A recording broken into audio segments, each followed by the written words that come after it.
Before we begin tonight's story, I want to know something. Something simple but important. From where in the world are you watching? And what time glows on your clock right now? Are you lying in bed with the lights off, listening while the streets outside fall silent? Or maybe it's the early hours, when the sun hasn't yet broken the horizon, and the shadows still belong to the night. Share it below. We always wonder where these stories travel, and what hour they find you, because the hour matters. Some stories feel different at midnight than they do at noon, and this story, belongs to the night, for the night has a way of breathing differently when you speak of men who never truly died, men whose names slither through history like whispers in the dark. Chapter 1. The Birth of a Predator. Carmine Persico was not born into power, but into Brooklyn's dust and grit, where Italian immigrants clawed their way through poverty and suspicion, and where the streets themselves whispered promises to boys who were willing to take what the world denied them. Born in 1933, the same year Hitler rose to power in Germany, and the American Depression continued to crush working families, Persico's world was already one steeped in survival. His parents were modest, ordinary. His father a law-abiding man who drove a truck, who wanted his son to find dignity in honest work. But Brooklyn in the 1940s had little patience for dignity. The tenements smelled of hunger, the docks echoed with the clang of labor strikes, and the alleys bred young men whose fists became their only language of ambition. By the time Persico was 12 years old, he was already leading neighborhood gangs in street brawls against Irish and black kids from rival blocks. His small frame surprisingly vicious, his eyes carrying that unsettling glimmer, the look of someone who not only enjoyed violence, but found in it a sense of clarity, a kind of twisted peace. His nickname came early, the Snake, and it stuck, because even in boyhood he had the unnerving ability to slither out of trouble, to coil around opportunity, and to strike with venom when least expected. The Brooklyn that raised him was not the romanticized borough of artists and hipsters people speak of today. It was a cauldron where organized crime was less a shadowy conspiracy and more an accepted reality as permanent as the Brooklyn Bridge itself. Children grew up watching men in wide-brimmed hats linger on stoops, their Cadillacs gleaming, while their mothers scrubbed stairwells for nickels. Persico, still a teenager, understood the cruel arithmetic. Why break your back for pennies when the Mafia offered hundreds for a single errand? He began running with older boys connected to the Profaci crime family, one of the 5 families of New York, and quickly demonstrated not only loyalty but initiative. Unlike many street kids who were content to be muscle, Persico had a mind for strategy. He could see the angles, the long game. When a stick-up went wrong, he could improvise. When police questioned him, he played dumb with a performance so convincing that detectives sometimes left the station wondering if they had been the fools. At just 17, Carmine Persico committed his first known murder, ambushing members of a rival Irish gang with a sawed-off shotgun, leaving bodies sprawled across Carroll Gardens like broken marionettes. Witnesses identified him, but he walked free, because even then, the Snake knew how to use silence as both shield and sword. He would carry that silence like a sacred vow for the rest of his life. What makes Persico terrifying in retrospect is not just that he was violent young, but that he was good at it. Some killers stumble into brutality out of rage or desperation, their violence messy and uncalculated. Persico's was methodical, almost studied. He seemed to grasp instinctively what many older mobsters had to learn with age. That power comes not from reckless slaughter, but from selective violence. Kill one man publicly to terrify 100. Spare another when everyone expects you to strike, so that whispers spread of your mercy as much as your cruelty. This duality, the unpredictability of when the snake would coil and when it would bite, made him magnetic to mafia bosses who were always on the lookout for young blood that could be molded into leaders. By 20, Persico was already climbing the ranks of the Colombo family, running protection rackets, hijacking trucks, and carving out territory in Brooklyn. To outsiders, he was still just a wiry neighborhood punk. But within mafia circles, whispers had begun. This kid had ice water in his veins. And more than that, he had vision. In an underworld where many gangsters were content to feed on scraps, Persico wanted the whole feast. He was not aiming to be a soldier. He was aiming to be a king. Yet perhaps the most chilling thing about Carmine Persico's rise is the way it unfolded in plain sight, almost as if destiny had chosen him. In a post-war America where suburbs were blooming and television promised comfort, Persico thrived in the cracks, building a parallel empire of shadows. By the early 1950s, he was already known to the FBI as a violent up-and-comer in the Brooklyn underworld. But labels meant nothing to him. He didn't just want to be feared. He wanted to be eternal. That hunger, that venomous ambition, would carry him far beyond the streets of Carroll Gardens, into the throne room of one of the most ruthless mafia dynasties in history. And though his story would become one of blood and betrayal, it begins here, in the restless heartbeat of Brooklyn, with a boy who never smiled unless someone else was bleeding. Chapter 2. The Colombo Wars begin. By the early 1960s, Carmine Persico was no longer just another soldier in the Profaci, or later Colombo crime family. He was a general without the title. A man who had risen so quickly through the ranks that even his elders began to fear the shadows he cast. The Colombo family itself was already in turmoil, split between loyalists to boss Joseph Profaci and rebels led by Joe Gallo, the notorious Crazy Joe. To most outsiders, it looked like another predictable mafia dispute over money and respect. But for Persico, this was the perfect storm. He played both sides, smiling in the smoky back rooms of Profaci loyalists, while secretly feeding information to the Gallo crew. A double game so dangerous that one wrong word could have had him buried in a shallow grave. Yet this was the essence of the snake. He thrived in chaos, weaving through factions like a ghost, waiting for the moment when both sides would exhaust themselves and he could claim the ruins. The First Colombo War, as it came to be known, was brutal even by mafia standards. Bombings tore apart cars on quiet Brooklyn streets. Bodies turned up in alleys with their tongues cut out, symbolic warnings to others who might betray their oaths. Between 1961 and 1963, dozens of men vanished or were executed in broad daylight. The violence so relentless that newspapers declared Brooklyn under siege. And yet through it all, Persico not only survived but prospered. He was cunning enough to avoid being targeted, persuasive enough to make allies on both sides, and ruthless enough to remove anyone who suspected his duplicity. FBI wiretaps later revealed that mobsters on both factions were referring to him not by name, but as "that kid" or "the young snake," as if even speaking his name aloud carried risk.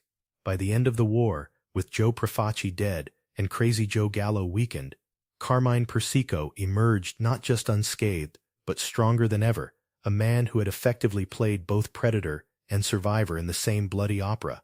What makes this period so unsettling is the way Persico seemed to feed on violence, as if it sharpened his senses. Associates recalled how, after a particularly gruesome murder, he would walk calmly into a cafe, order an espresso, and discuss business, as though nothing had happened. There was no hesitation, no visible weight of conscience. He was, in many ways, the embodiment of the mafia's coldest truth, that loyalty was a mask, family was a facade, and the only constant was power. Persico understood that better than most, and he began to envision a future where he was not merely a participant in mafia politics, but its architect. His network grew: loan sharking, narcotics, labor racketeering, and construction graft. The Colombo family, though fractured, was slowly bending toward him, as if the blood spilled in Brooklyn had fertilized the soil for his eventual rule. But perhaps the most frightening aspect of Persico's ascent was his uncanny ability to disappear into the very city he ruled. Unlike flamboyant mobsters such as John Gotti, Persico avoided the spotlight. He didn't need the cameras, the headlines, the tailored silk suits on display. His power was quieter, more insidious. He ruled through whispers, through favors owed and debts collected, through fear that was never fully spoken, but always understood. To this day, some FBI agents argue that Carmine Persico was more dangerous than Gotti, or even Lucky Luciano before him. Not because he was the most violent, but because he was the most patient. A snake does not rush. It waits in the grass, unseen, until its prey has already surrendered to false safety. And in the Mafia's violent chessboard, Carmine Persico was always the piece no one noticed until it was too late. By the close of the 1960s, Persico had positioned himself as the true power of the Colombo family, orchestrating deals that reached into the very heart of New York's unions and construction contracts. He was in his 30s but already spoken of with the kind of reverence usually reserved for elder dons. The city belonged to him, not in spectacle, but in silence. And that silence, as history would show, was far more terrifying. For Persico had transformed from a street kid with a sawed-off shotgun into something far more enduring, a godfather who would never truly relinquish power, not even from behind prison walls. Chapter 3. The Snake Becomes a Godfather. By the early 1970s, Carmine Persico had accomplished something few men in the Mafia ever dreamed of. He was not merely feared, he was obeyed without hesitation. The Colombo family, fractured and bloodied by years of infighting, had finally coiled itself around him, as if conceding that only the snake could guide it through the chaos. But Persico's rise to Godfather was not a coronation of roses. It was built on betrayals, backroom deals, and a chilling willingness to sacrifice even those closest to him. He had learned from the First Colombo War that loyalty was nothing more than a temporary currency, to be traded when convenient and discarded when no longer useful. And so he began orchestrating a new kind of rule, one that was less about tradition and more about survival, a paranoid kingdom where every soldier was both a servant and a potential spy. What set Persico apart was his obsession with control. Unlike other bosses who delegated power to underbosses or captains, Persico kept the family's veins in his own clenched fist. He demanded direct reports, demanded knowledge of every dollar collected, every racket controlled, every union infiltrated. Associates whispered that he slept with ledgers beside his bed, that he could recall the names of men he hadn't seen in years, along with exactly how much they owed him. To cross him was to sign your own death warrant, and he made sure everyone understood that. Yet Persico's reign was not defined by theatrics, where John Gotti swaggered in expensive suits and basked in the cameras of New York tabloids. Persico remained invisible, a man who could vanish into the fabric of Brooklyn at will. He avoided restaurants when he suspected surveillance, changed cars 3 times in a single evening, and moved meetings from bars to basements to park benches, always ensuring the FBI was chasing phantoms instead of footprints. This invisibility was his greatest weapon. He cultivated an image of the quiet boss, and in doing so, he blurred the line between rumor and reality. Was he in Brooklyn tonight, or Miami, or watching from the shadows outside your very window? His soldiers never knew, and that uncertainty kept them loyal in ways no oath ever could. He was everywhere and nowhere. A presence felt more than seen, a serpent coiled in the grass that no one dared disturb. The empire he commanded stretched far beyond Brooklyn. The Colombo family controlled loan sharking operations that strangled desperate debtors, heroin pipelines that poisoned neighborhoods, and union corruption schemes that reached all the way into Manhattan's skyscrapers. Persico understood the real gold mine was not the street corner, but the labor unions, the longshoremen, the construction crews, the trucking industry. Control the unions, and you controlled billions in contracts, pensions, and political influence. FBI reports from the 1970s suggest that Persico's reach extended into some of New York's largest building projects, where every brick laid and every beam raised carried a hidden tax owed to the snake. Contractors who resisted found their equipment sabotaged, their workers beaten, or in some cases, their bodies dumped in shallow graves out on Long Island. It was industrial racketeering elevated to an art form, and Persico was the silent architect. But what made Persico's rule uniquely terrifying was his unpredictability. Associates never knew whether they would be embraced with a smile or buried with a bullet. He could laugh with you over a drink one night and have you executed the next morning if he suspected disloyalty. This unpredictability was not chaos. It was strategy. Fear works best when it is uncertain. when men don't know what will trigger the boss's wrath. And Persico wielded that fear like a surgeon wields a scalpel, cutting away potential threats before they could even take shape.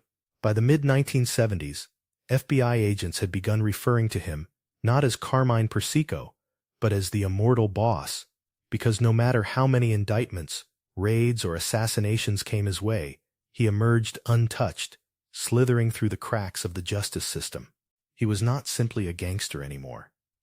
He was an institution, as inevitable and enduring as the city itself. And that endurance, that refusal to be toppled, made him one of the most frightening figures in American mafia history. Chapter 4: The Prison Throne. Most mob bosses see prison as the end. For Carmine Persico, it became a throne. By the 1980s, law enforcement had grown desperate to cage him. The RICO Act, the government's new weapon against organized crime, was specifically designed to dismantle men like him, to drag the mafia into courtrooms where silence and intimidation could no longer shield them. In 1986, Persico was sentenced to an astonishing 139 years behind bars, a punishment so severe it seemed to guarantee his reign had ended. And yet, the snake refused to die. From the concrete tombs of Marion Penitentiary, Persico continued to run the Colombo family as if prison walls were nothing more than office partitions. Smuggled notes, coded phone calls, trusted lieutenants visiting under the guise of family business.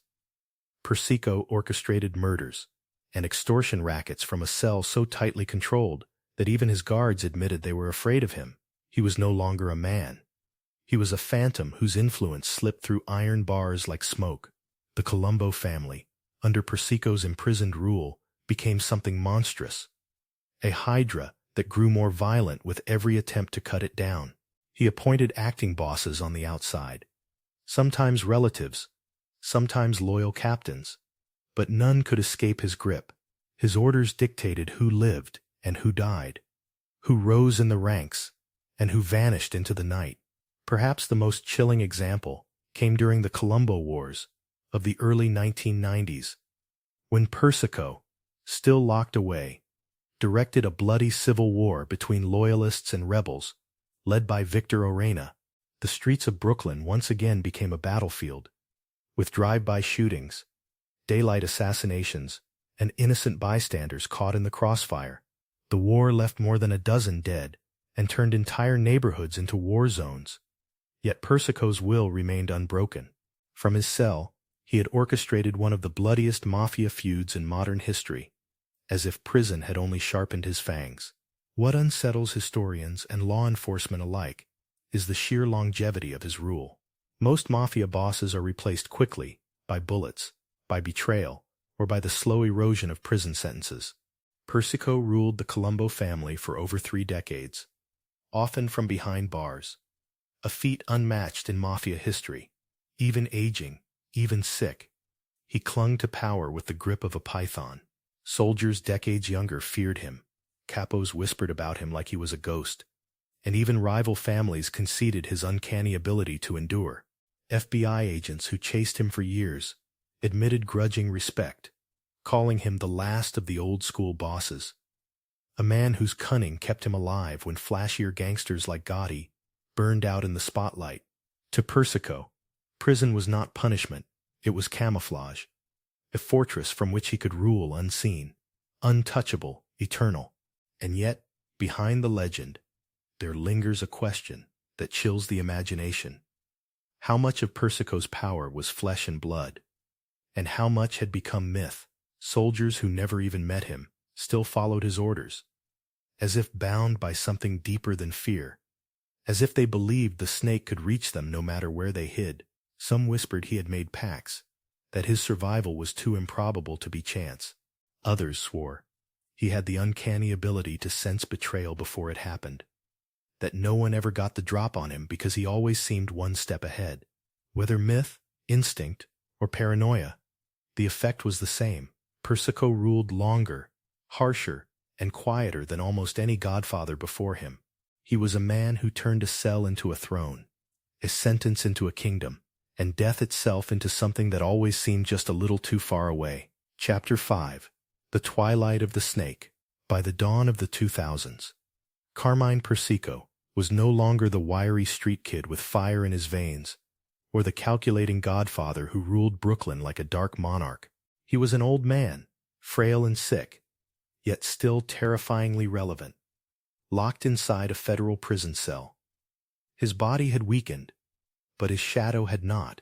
Persico remained the official boss of the Colombo family until his final breath, a staggering 50 years at the helm of one of New York's 5 families, a reign longer than many kings and emperors. Even in his 80s, with his health ravaged by diabetes and heart disease, Persico's name still commanded respect, still made soldiers hesitate before crossing a line. He was the ghost in the machine, the reminder that the Mafia was not a democracy, not a business. It was a cult of fear, and its godfather was a man who refused to release the reins of power, even as his own body betrayed him. Prison guards, who saw Persico in his later years, often remarked on the paradox of his presence.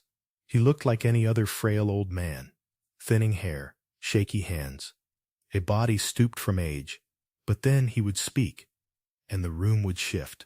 His voice still carried the iron of command, the unspoken threat that he could reach beyond the bars.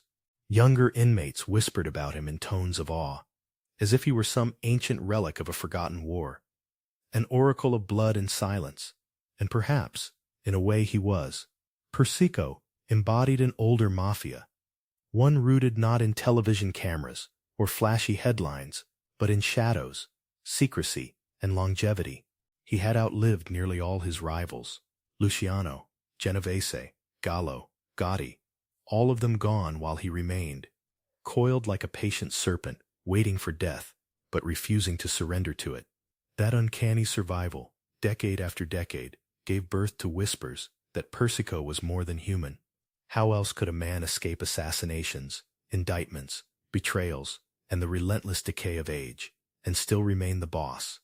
But even the strongest shadows fade. On March 7, 2019, at the age of 85, Carmine the Snake Persico died in a North Carolina prison hospital.